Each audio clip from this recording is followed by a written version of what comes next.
I was flying across the country that morning for one reason, to finally get over her. New city, new job, a one-way ticket I'd bought specifically to put 2,000 miles between me and a woman I never got to marry. I'd buried the ring years ago, and I'd nearly buried the wanting with it.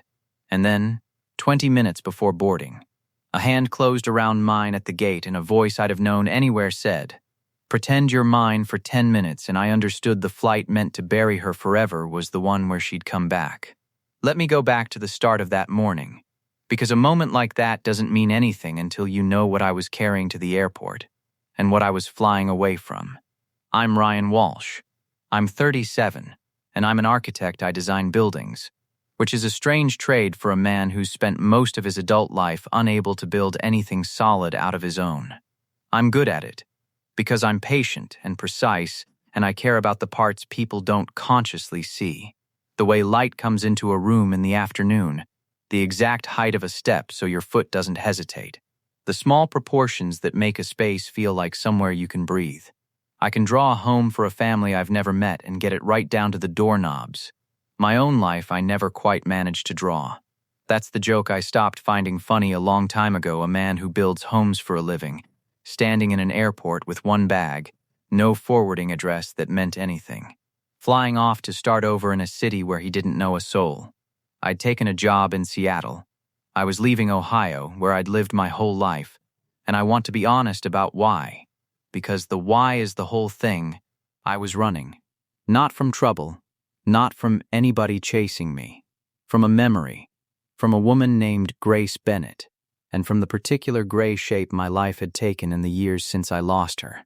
I'd convinced myself that the only way to finally get over Grace was to physically remove myself from every street where we'd been happy, every restaurant, every version of the sky over a city that still, after all these years, made me think of her.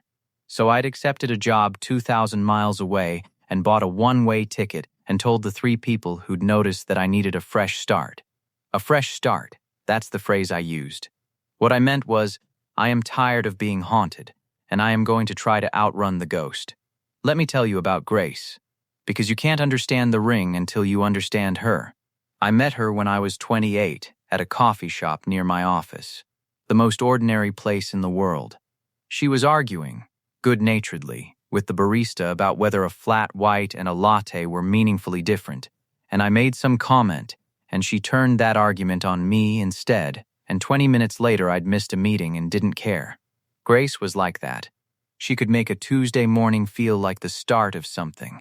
She worked as a physical therapist, she was warm and quick and stubborn in the best way, and she was a planner down to her bones. She planned everything, trips and surprises, and small good things she'd been quietly arranging for weeks. She couldn't let a good thing just happen. She had to build it. I used to tease her about it. She'd say, "Good things don't fall out of the sky, Ryan. Somebody makes them and doesn't tell you." I didn't understand, back then, how completely she meant it. I would. Years later, at a departure gate. We were together 4 years. And they were the best 4 years I've had. And I'll say it plainly, because there's no point telling this story if I'm going to be careful. I was going to marry Grace. I'd been sure of it for a long time before I did anything about it. And then I did something about it. I bought a ring. I saved for months, and I went to a jeweler and I picked it out myself. And I had a specific plan, a whole evening designed the way I design everything, careful and right.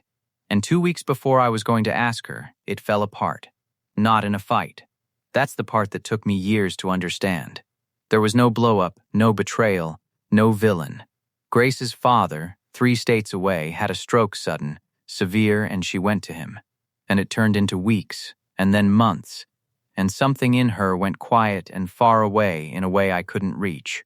And I did the worst thing a man like me does, which is I gave her room by disappearing into work.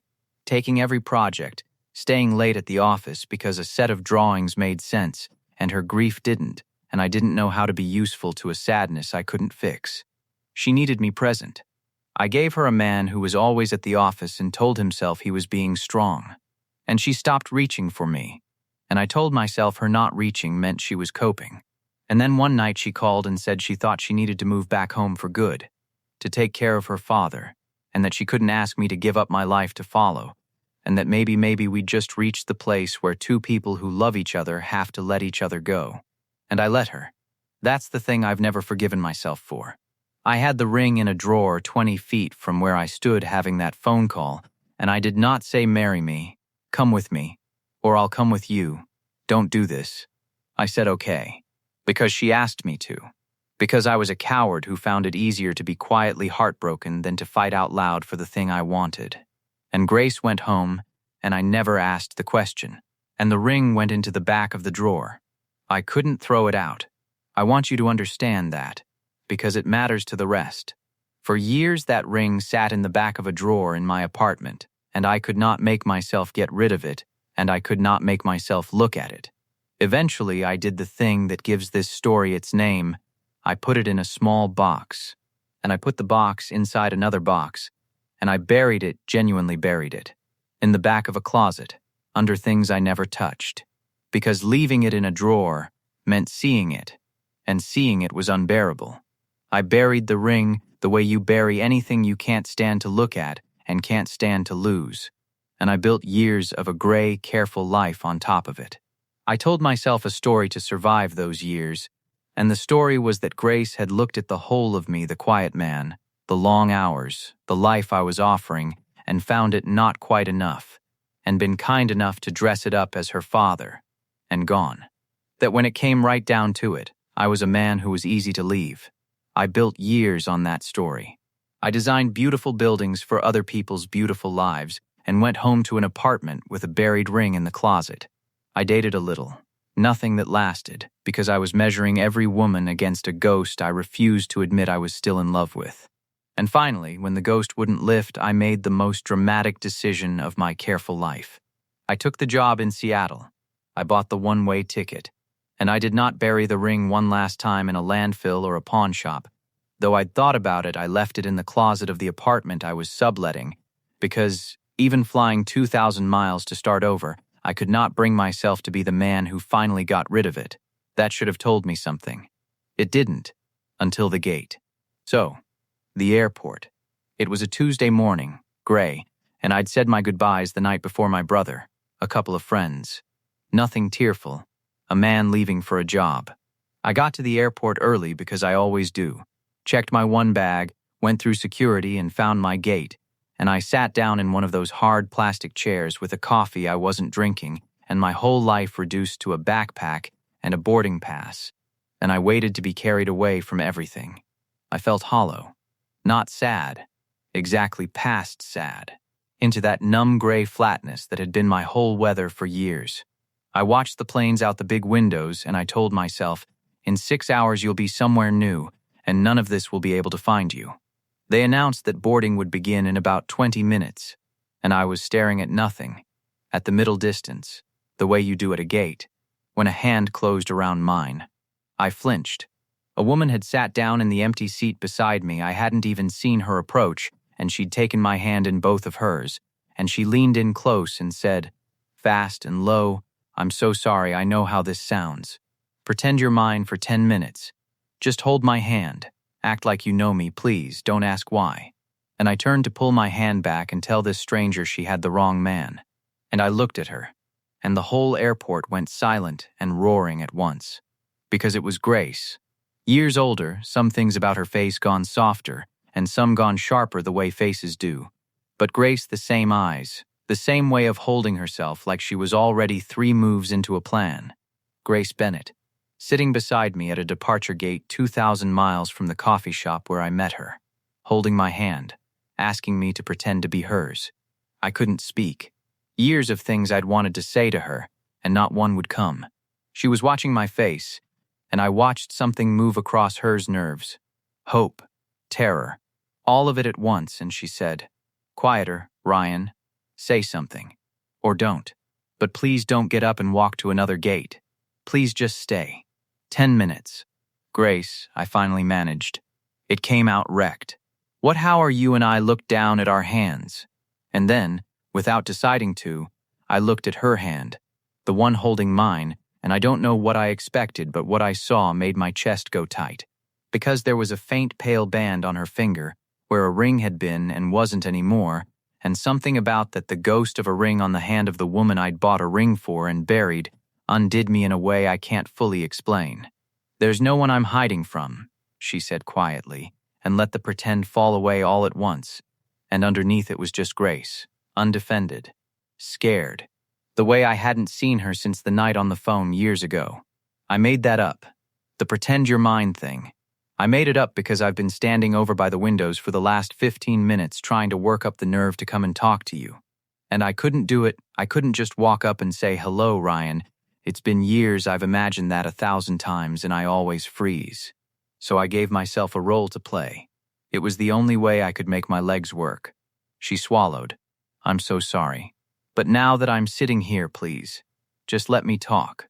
They're not boarding for 20 minutes. That's all I'm asking. 10 of them. Please." And the shape of what she'd done started to come clear, and it took the air out of me. "Grace," I said slowly, "how are you here? At this gate? I'm flying to Seattle. I'm moving there. Today, how did you?" She looked down at our hands. "I know you're moving," she said gently. "That's why I'm here." The gate agent's voice came over the speaker. Pre-boarding, passengers needing assistance, families with small children. The first announcement. The first tick of a clock I didn't yet know I was racing. "Your brother," Grace said. "I ran into Danny, weeks ago completely by chance. I promise the chance part is true, and he mentioned you were leaving. Taking a job across the country. Starting over." Her voice caught.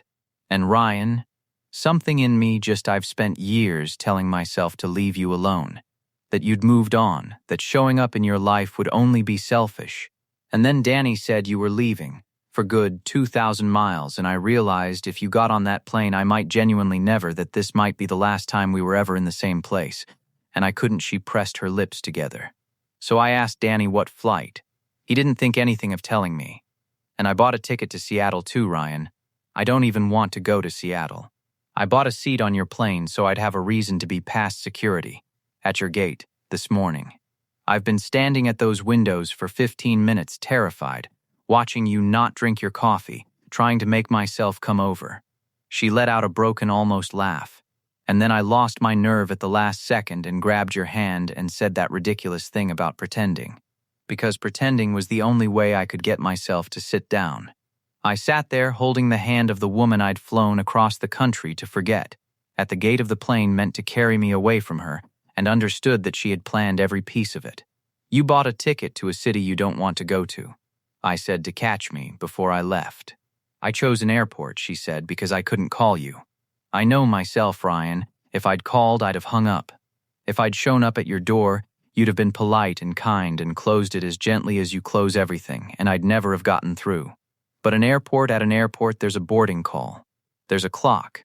There's a plane that leaves whether we're brave or not, and I thought, at least a clock will make one of us say the thing. Even if the thing is goodbye." Her eyes filled. "I didn't come here to wreck your fresh start. I came because I couldn't let you fly away forever without telling you the truth. And I've got until they close those doors to do it." The dark gray morning pressed against the big windows, and the airport moved around us, and I held on to Grace's hand and to the wreckage of a story I'd built my whole adult life on. "You left," I said. "The thing that came out. Years of it. You left, Grace, and you just went home and it ended, and I spent all these years thinking I know what you thought," she said. "I've had a long time to imagine it. You thought I looked at you and found you lacking. You thought I made it about my dad, and really I'd just decided you weren't enough." Her voice broke. "Ryan, it was the exact opposite. It was so completely the opposite that I've been sick about it for years.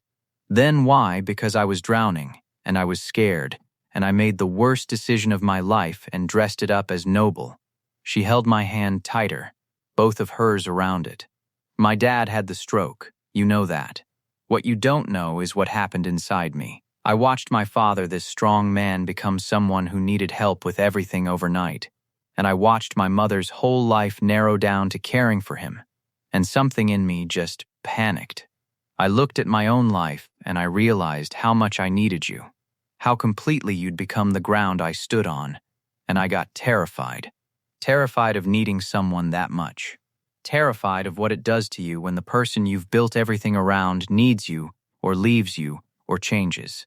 So when Dad got sick and I had a reason to go home, some coward part of me grabbed the excuse to end things while I still felt like I had a self to leave with, before I could need you any more than I already did.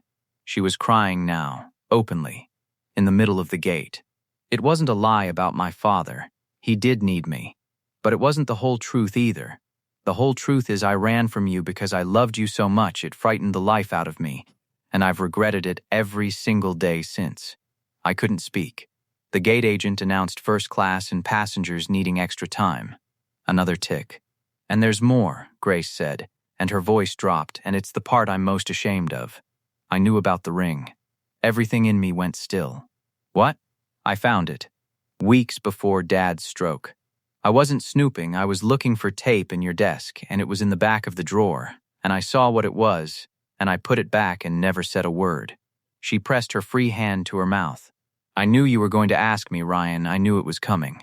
And I ran home and let us end anyway. I let you keep that ring in a drawer and never once told you I'd seen it because I was more frightened of how badly I wanted to say yes than I was of losing you. And I have thought about that ring every day for years. Whenever I see anyone get engaged, whenever I nearly picked up the phone, I've thought about the ring you bought me and never got to give me, and what a fool I was, and how I did it to myself. I sat there with all the years turning over and coming out backward. A woman doesn't buy a ticket to a city she doesn't want to visit, doesn't spend 15 minutes terrified at an airport window to catch a man before he flies out of her life forever if she stopped loving him. She hadn't left because I wasn't enough. She'd left because she loved me so much it scared her, and she'd spent all these years exactly where I was, on the other side of the same wall, holding the same ghost, telling herself a cleaner story. You should have told me, I said. My voice wasn't working. Any of it. Then, or in all the years since. You could have called. You could have, I know. She didn't defend it. I know. I was a coward when I left and a coward every day I didn't come back. I'm not here to tell you I did it right. I did it scared, and scared makes you selfish, and I've got no excuse except that Danny said you were leaving, and I suddenly couldn't stand the thought of one more year, and then a lifetime. Of you 2,000 miles away, and both of us pretending we were fine. She looked at me, wrecked and hoping at once. I'm not asking you to cancel your flight. I know I've got no right. I just needed you to know the truth before those doors close. That I didn't leave because you weren't enough. I left because you were everything. And I wasn't brave enough to be loved like that, and I've regretted it every day of my life. I had to look at the window, at the gray plains and my own faint reflection in the glass, because a grown man coming apart at a departure gate is a lot. I never got over you, I said. Finally, out loud, the thing I'd never once said in all those years. That's why I'm on this flight, Grace. That's the whole truth of it. I'm not moving to Seattle for a job. I mean, the job's real, but that's not why. I'm moving 2,000 miles away because I have spent years unable to get over you, and I decided the only thing left to try was to physically run away from every place that reminds me of you. That's how far gone I am. I'm not chasing a fresh start. I'm running from a ghost, and the ghost is you. I looked at her, and I never got rid of the ring, Grace years, and I couldn't do it. I buried it in the back of a closet so I wouldn't have to see it, and I still couldn't throw it out. And when I packed up my whole apartment to fly across the country and start a life where nothing could remind me of you, I left it in that closet. Because even then, even flying away forever, I couldn't be the man who finally got rid of it. She made a sound that was half a sob and half a laugh, and the gate agent's voice came over the speaker again. We'd like to begin general boarding. Groups 1 and 2, and I felt the clock tighten around both of us. That's boarding, Grace whispered. Ryan, that's your flight. And here it was. The whole thing came down to the next few minutes, the way she'd known it would, the way she'd built it. A boarding call I couldn't politely walk away from, a clock ticking down, and a choice I'd been too much of a coward to make for years now, standing in front of me with a bag at my feet and a woman I'd never stopped loving holding my hand. People started lining up. The line for the jet bridge began to form beside us. My group would be called in a few minutes. And I looked at the line, and I looked at Grace, and years of habit reared up in me the old reflex. This is a moment out of time, and now real life resumes, and you get on the plane and let her become a story again. I felt it. The pull to do the careful, cowardly thing one final time. To squeeze her hand and say it was good to see her and get on that plane and fly 2,000 miles to grieve her somewhere new. "Grace," I said, "when they call my group, what do you want me to do?" She looked at me, and I watched her fight with herself, and then she did the bravest thing I've ever seen anyone do, which was to not protect herself. "I want you to not get on the plane," she said. "I know I've got no right to ask it. I know you built a whole new life 2,000 miles away, and I'm ambushing it at a gate. But you asked me what I want, and I'm done being a coward about what I want. So here it is. I don't want you to get on that plane, Ryan. I let you keep a ring in a drawer for years, because I was too scared to say yes. I don't want to spend the rest of my life 2,000 miles away from you, because I was too scared to say the thing twice. I want you to stay. I want a second chance. I want." Her voice broke completely. "I want the years we threw away, or as many of them as we've got left. That's what I want." Now boarding groups 3 and 4. That was my group. And I stood up. And for one terrible second she thought I was standing to join the line. I saw it cross her face, the flinch, the bracing, and then I reached down and picked up my backpack, and I did the thing I should have done years ago and had been too much of a coward to do. I turned my back on the jet bridge. "I'm not getting on the plane," I said. She stared at me. "Ryan, I flew across the country to get away from a ghost," I said, and the ghost showed up at the gate and turned out to be a real woman who bought a ticket to a city she doesn't want to visit just to catch me before I left. I'd have to be the biggest fool in this entire airport to get on that plane now. My own voice broke. "I spent years being a coward, Grace. I let you go without a fight because you asked me to, and I've hated myself for it every day since. I am not doing it twice. I don't care about Seattle. I can design buildings anywhere. I cannot find you anywhere. I already tried, for years, and there's only one of you, and you're standing right here." Final boarding call for flight to Seattle. And I stood there, and I let them call my name, twice, over the speaker, and I did not move, and Grace stood up, and I pulled her into my arms right there at the gate, while the last passengers filed past us onto a plane I wasn't going to be on, and I held the woman I'd flown 2,000 miles to forget, and neither of us said anything for a long moment because we didn't have to. The doors closed. The plane pushed back from the gate without me on it, and I watched it go through the big gray windows with Grace's head against my chest, and I felt something in me that had been clenched for years finally let go. We didn't fix all of it at a departure gate. I want to be honest about that, because the version where a gate and a boarding call heal everything is a lie, and there's too much real in this to cheapen it. Years is years. There was hurt to work through. I was angry, some days, under the joy, angry at the time we'd thrown away that we'd never get back, and she had her own reckoning. The fear that had run her whole life, the belief that being loved that much was a danger to escape rather than a gift to hold. That didn't dissolve at an airport. It took time. It's still, some days, taking time. But we did the work, because we'd both finally learned exactly what not doing it costs. I didn't move to Seattle. I called them that afternoon, from the airport, still holding her hand, and told them something had come up, and the man was annoyed, and I did not care even slightly. We started over, slowly, carefully, two people who knew each other's whole history, and still had to learn who they'd become in the years apart. And months later, when the time was right, I drove back to the apartment I'd been subletting, and I opened the closet, and I dug out the box inside the box. And the ring was still there, exactly where I'd buried it, waiting the way she'd been waiting. The way I'd been waiting. All of us just waiting on one of us to be brave enough. And I didn't do anything dramatic with it. I just carried it around for a couple of weeks, the way I'd once meant to, until the right ordinary evening came, and then I asked Grace Bennett the question I'd been too much of a coward to ask for years. And she said yes, no fear in it this time. No wall, just yes, and there was no plane to catch, no drawer to hide it in, no clock counting down, nothing to run from. She grabbed my hand at a departure gate and asked me to be hers for 10 minutes. And I nearly pulled away, and then I saw the face I'd bought a ring for years ago and buried so I'd never have to admit I was still waiting. It turned out she hadn't found me by accident.